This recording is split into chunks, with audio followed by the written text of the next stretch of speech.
தமிழ் புத்தாண்டு நாள்லயே பார்த்தோம்னா பஞ்சாங்கத்திலே நிம்ப குசும பக்ஷணம் அப்படின்னு ஒரு வார்த்தையை போட்டிருப்பா. இது என்ன நிம்ப குசும பக்ஷணம் அப்படின்னு சொல்லி பார்த்தோம்னா, அந்த அறுசுவைகளையும் கலந்து ஒரு தீர்த்தத்தை ஒண்ணு வச்சிருப்பா தெரியுமா? அறுசுவைகளையும் கலந்து வச்சிருப்பா. அது என்ன என்ன அப்படின்னு சொல்லி பார்த்தோம்னா, அந்த வேம்பு ஆகட்டும், வேப்ப மரத்தினுடைய பூவை கொண்டு வந்து பறிச்சு போட்டிருப்பா, மாங்காயை நறுக்கி போட்டிருப்பா, கொஞ்சம் புளிய போட்டிருப்பா, கொஞ்சம் மிளகாய் எல்லாம் அரிஞ்சு போட்டிருப்பா. அதற்குரிய அந்த உவர்ப்பு, துவர்ப்பு, கார்ப்பு அப்படின்னு சொல்லிட்டு அந்த அறுசுவைகளையும் அதிலேயே கலந்து வெள்ளத்தையும் கொஞ்சம் பொடி பண்ணி போட்டிருப்பா அதுலயே.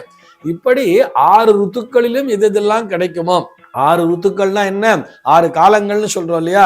இந்த 6 காலங்களிலுமே இந்த பருவ காலத்துல எல்லாம் என்னென்னலாம் கிடைக்குமோ அவை எல்லாவற்றையும் ஒன்றாக கலந்து அந்த வருடத்தினுடைய முதல் நாளிலேயே அதனை பிரசாதமாக கொடுப்பார்கள். அது அத்தனையுமே கண்ணாடிக்கு முன்னாடி கொண்டு வந்து வச்சிருப்பா.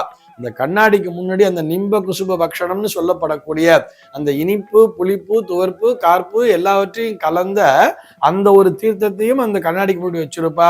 உப்பு, பருப்பு, அரிசி, புளி, வெல்லம் அப்படின்னு சொல்லிட்டு, அப்புறம் மஞ்சள், அப்புறம் மங்களகரமான விஷயங்கள், காசு, அப்புறம் புன்னகை, இது எல்லாத்தையும் கொண்டு வந்து கரடி முடிக்க வச்சிருப்பா. அத்தனையும் தரிசிக்க வேண்டும் என்ற சம்பிரதாயத்தை ஏன் வைத்திருக்கிறார்கள் சொன்னா, காலையில் நாம் தரிசிக்கின்ற விஷயமானது நம்முடைய மனதிலே ஆழ பதிந்துவிடும். அது அதற்கான எஃபெக்டை கொடுக்கும்னு சொல்றார். யத்ருஷ்டி தத் பிராப்தி அப்படின்னே சொல்லுவார். எதை நாம் காண்கிறோமோ அதையே நாம் அடைவோம் அப்படிங்கிறதுக்காக காலங்காத்தால் அது வருட பிறப்பு நாள் வருது இல்லையா? இதுதான் முதலில் நாம் அந்த உறங்கி எழுந்திருக்கிறோம். இன்றைய தினத்திலிருந்து தான் இந்த வருடமே துவங்குகிறது என்று வரும் பொழுது, அதிகாலை பொழுதிலே நாம் அவற்றை தரிசிக்கும் பொழுது அந்த ஆண்டவனுடைய அருளாலே யத் திருஷ்டிகி, நம்ம எதை பார்த்தோமோ தத் பிராப்திகி, அதுவே நமக்கு இடத்திலே வந்து சேர்ந்து விடுது.